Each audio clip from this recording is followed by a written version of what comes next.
Hello guys, welcome back to a new video. இன்னைக்கு நம்ம பார்க்க போறது basis of accounting. ஒரு பில்டிங் ஸ்ட்ராங்கா இருக்கிறதுக்கு அதோட பேஸ்மெண்ட், அதாவது அதோட ஃபவுண்டேஷன் எந்த அளவுக்கு இம்பார்ட்டன்ட்டோ அதே அளவுக்கு தான் எந்த ஒரு சப்ஜெக்ட்டுக்கும் அதோட பேசஸ் அவ்வளோ இம்பார்ட்டன்ட்.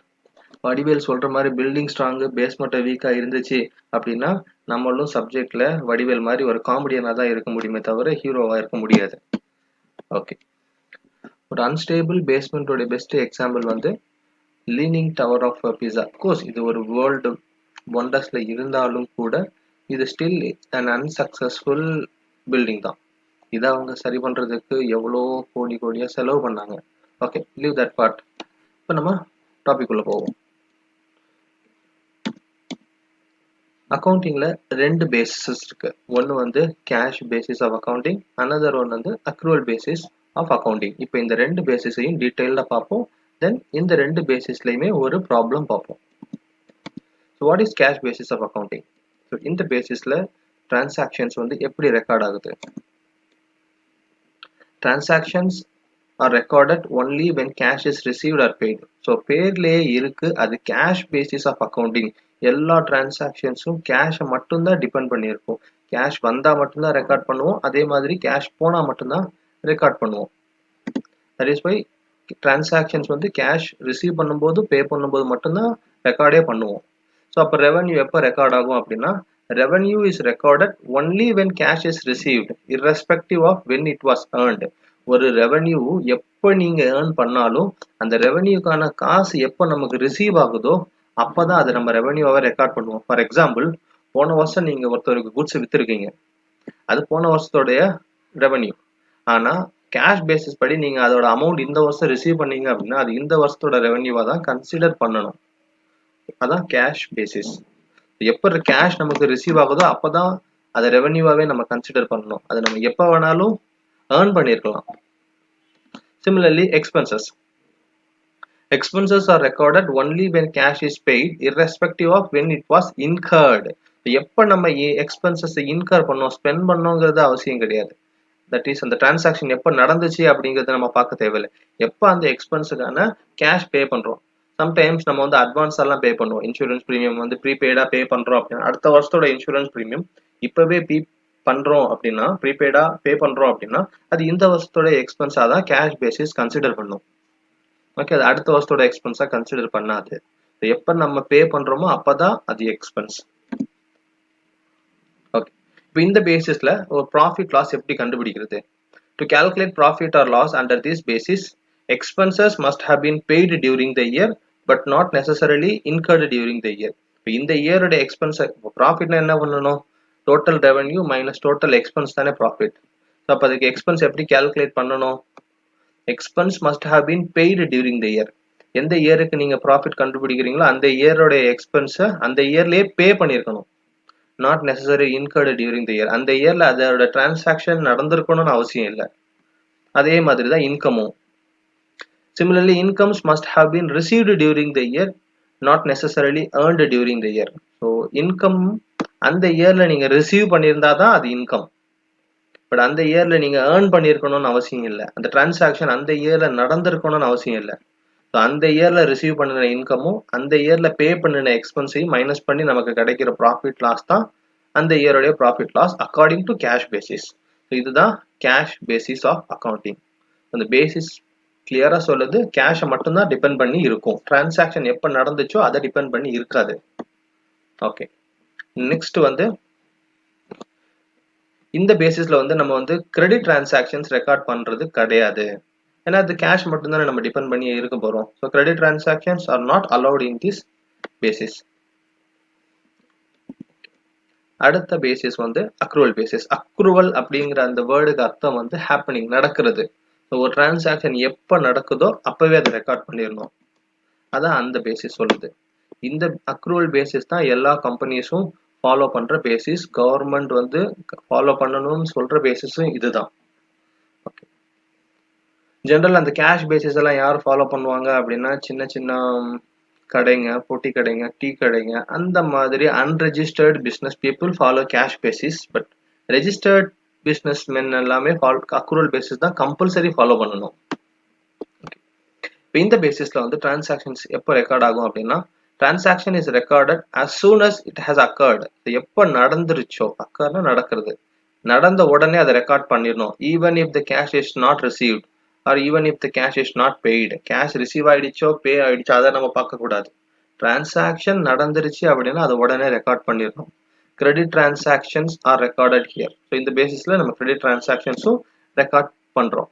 இப்போ ரெவன்யூ எப்படி கால்குலேட் பண்றது இந்த பேசிஸ்ல?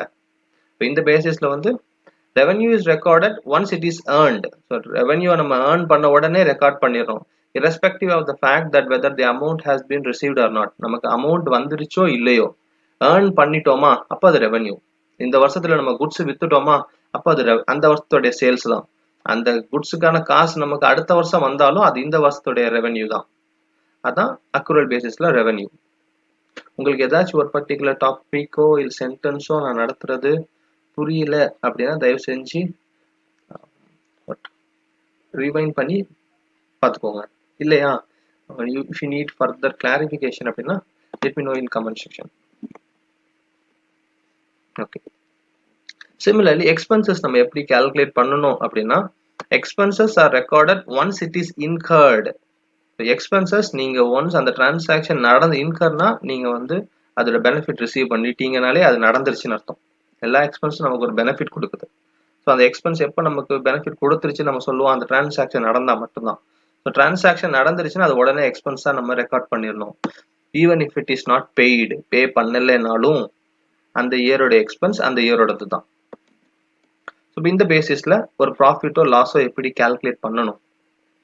To calculate profit or loss under this basis, expenses must have been incurred during the year but not necessarily paid during the year. Expenses வந்து அந்த இயர்ல நம்ம இன்கர் பண்ணியிருக்கணும், பே பண்ணியிருக்கணும்னு அவசியம் இல்லை. பே பண்ணாலும் சரி பே பண்ணலைனாலும் சரி அந்த இயர்ல நடந்த எக்ஸ்பென்சஸ் எல்லாமே அந்த இயரோடது. And similarly incomes must have been earned during the year. So அந்த இயரோட இன்கம்னா அந்த இயர்லேயே நீ ஏர்ன் பண்ணா மட்டும்தான் அது அந்த இயரோட income. Not necessarily received during the year. நீங்க அந்த இயர்ல ரிசீவ் பண்ணியிருக்கணும்னு அவசியம் இல்லை. அந்த இயருடைய இன்கம்கான டிரான்சாக்ஷன்ஸ் அந்த இயர்ல நடந்திருந்தா தான் அது அந்த இயருடைய income. So this is what accrual basis. இப்போ நம்ம இந்த ரெண்டு பேசிஸ்லையுமே ஒரு சம் பார்ப்போம், so that you will understand well. இந்த சம் பாருங்க. Calculate profit for the year ending 31st March 2020 of mister Ravichandran based on the following transactions. ஒரு ஃபினான்ஷியல் இயர் அப்படிங்கிறது April 1ல ஸ்டார்ட் ஆகி 31st Marchல முடியுமா? இங்க என்ன கொடுத்துருக்காங்கன்னா, calculate profit for the year that is ending on 31st March. அப்போ அது எப்போ ஸ்டார்ட் ஆயிருக்குன்னா 1st April 2019ல ஸ்டார்ட் ஆயிருக்கும். இப்போ இதுதான் ஒரு ஃபினான்ஷியல் இயர், ஒரு அக்கௌண்டிங் பீரியட். இப்போ இந்த அக்கௌண்டிங் பீரியடோடைய ப்ராஃபிட் கண்டுபிடிக்கணும். அப்போ ரெவன்யூ அண்ட் டிரான்சாக்ஷன்ஸ் இந்த அக்கௌண்டிங் பீரியட் சம்மந்தப்பட்டதா இருக்கணும். ஓகே, கேஷ் பேசிஸ்னா இந்த அக்கௌண்டிங் பீரியட்ல ரிசீவ் ஆயிருக்கணும், பே ஆயிருக்கணும். அக்ரூவல் பேசிஸ்னா இந்த அக்கௌண்டிங் பீரியட்ல நடந்திருக்கணும். ஸோ கேஷ் பேசிஸ்னா கேஷ் தான் பார்ப்போம், அக்ரூவல் பேசிஸ்னா எப்போ நடந்திருக்குன்னு தான் பார்ப்போம். ஓகே, இப்போ நமக்கு இங்கே ஒரு சம் இருக்கு, அதை பேஸ் பண்ணி ரெண்டு சொல்யூஷன், கேஷ் பேசிஸ்ல ஒரு சொல்யூஷன், அக்ரூவல் பேசிஸ்ல ஒரு சொல்யூஷன். முதல்ல நம்ம சம் பார்ப்போம். Cash sales made during the year 25 lakh. Credit sales made during the year 5 lakh. Cash purchases made during the year 8 lakh. Credit purchases made during the year 2 lakh. Received cash of 2 lakh from a debtor to whom goods were sold during previous year. Last year goods வித்திருக்கிறோம், அந்த particular person debtor கிட்ட இருந்து இந்த வருஷம் நம்ம cash 2 lakh receive பண்ணியிருக்கோம். Expenses paid during the year 1,50,000. அதுல வந்து okay, expenses நம்ம பே பண்ணது 1,50,000. எக்ஸ்பென்சஸ் அவுட்ஸ்டாண்டிங் இந்த வருஷத்துல வந்து பே பண்ணாம வச்சிருக்க எக்ஸ்பென்சஸ் 50,000 ரூபாய். Prepaid insurance premium 20,000. ஒரு ப்ராஃபிட் கண்டுபிடிக்கணும்னா டோட்டல் ரெவன்யூ டோட்டல் எக்ஸ்பென்ஸை மைனஸ் பண்ணணும். இப்போ கேஷ் பேசிஸ்ல டோட்டல் ரெவன்யூ. இப்போ ரெவன்யூ அண்டர் கேஷ் பேசிஸ் அப்படிங்கிறது அந்த இயர்ல ரெவன்யூக்கான அமௌண்ட் ரிசீவ் ஆயிருந்தா மட்டும்தான் அது ரெவன்யூ. அது எந்த இயர்ல வேணாலும் நடந்திருக்கலாம். அந்த டிரான்சாக்ஷன் அந்த ரெவன்யூ எந்த இயர்ல நம்ம ஏர்ன் பண்ணியிருந்தாலும் இந்த இயர்ல நம்ம ரிசீவ் பண்ணியிருந்தா அது இந்த இயருடைய revenue according to cash basis. இப்போ அதை பார்ப்போம்.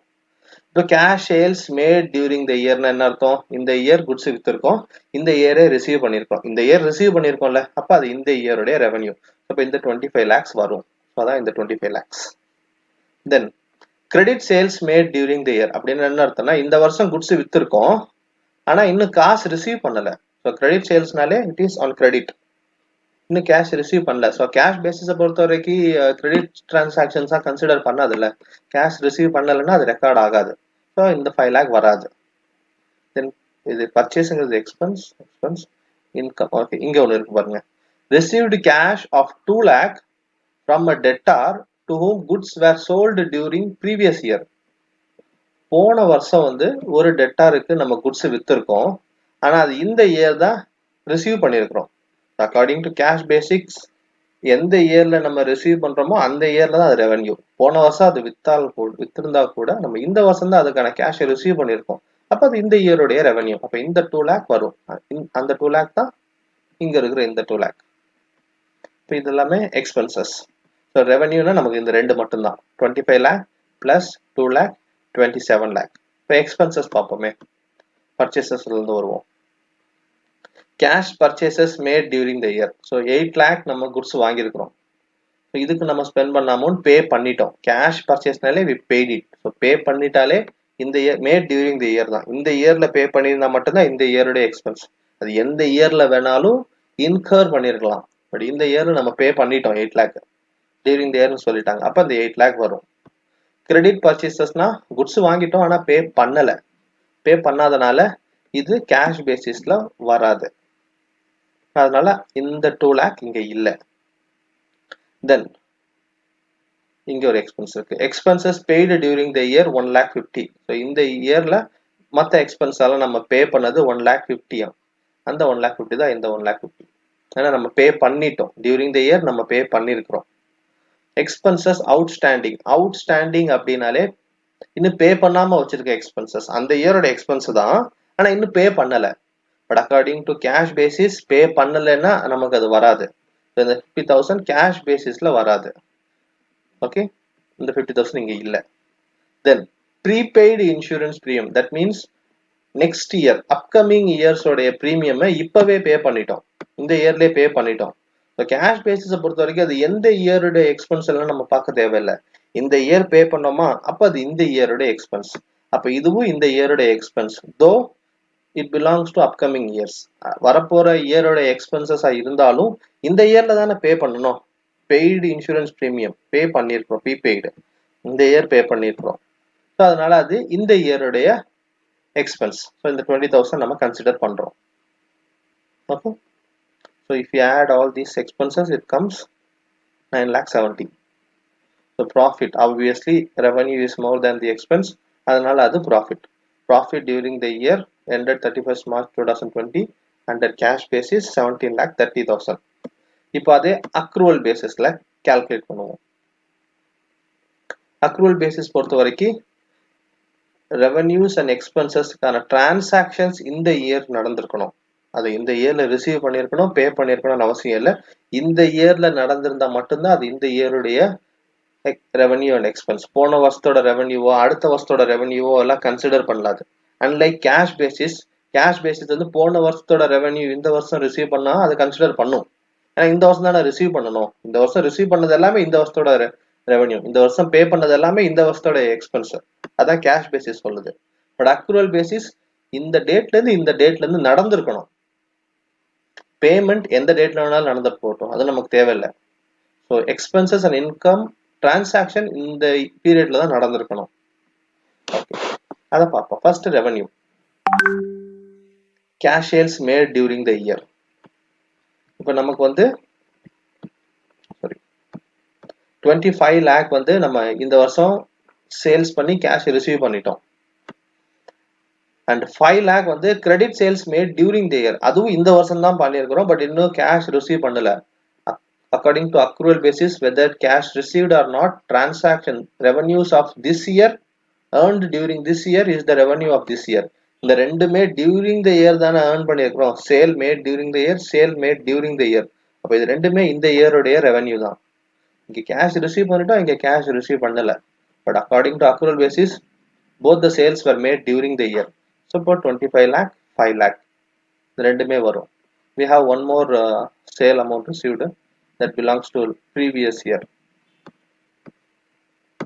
That is received cash of 2 lakh from debtor to whom goods were sold during previous year.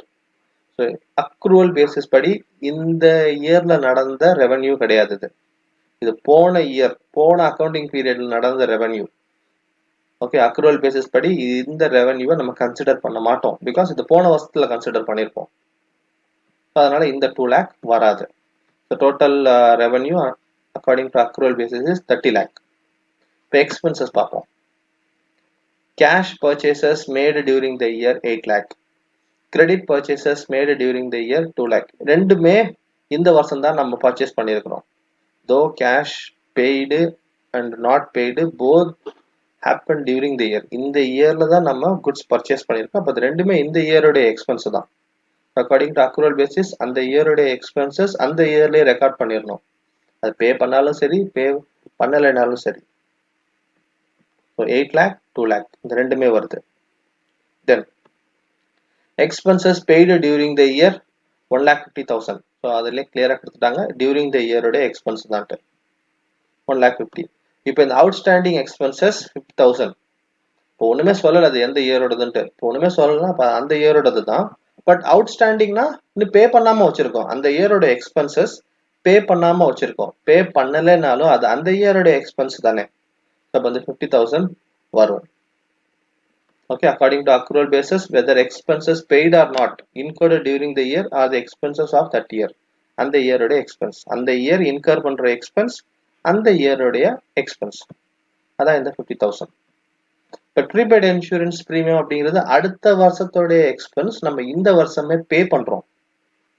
Okay, according to accrual basis next இயரோடதெல்லாம் இன்க்ளூட் பண்ணக்கூடாது.